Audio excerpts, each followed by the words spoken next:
देश हमारा आज़ाद जब हुआ 1947 में, तो उस समय केवल हमको आज़ादी मिली। फिर हमने 1950 में अपना संविधान अपनाया, जिसको हम लोग गणतंत्र दिवस के तौर पे मनाते हैं। तो वो देश गणतंत्र हुआ, तब भी लोकतंत्र अपने देश में नहीं था। अपने देश में लोकतंत्र शुरू होता है 1952 से। और उसके पहले की जो ये स्थिति है, जिसको हम लोग परिसीमन कहते हैं, वही शुरुआत करती है लोकतंत्र की। तो उस 1950 के बाद देश में जनगणना होती है।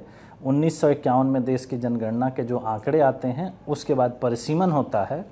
और परिसीमन के बाद जब चुनाव होता है, तो देश में पहली बार सरकार जो बनती है 1952 में बनती है। तो लोकतांत्रिक व्यवस्था अगर हम देखेंगे तो बड़ा, मतलब देश को आज़ादी तो 47 में मिलती है, लेकिन लोकतंत्र हमारा जब बनता है वो बनता है 1952 में।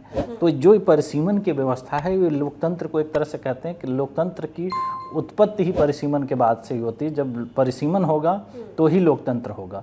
तो यहाँ से परिसीमन की शुरुआत होती है।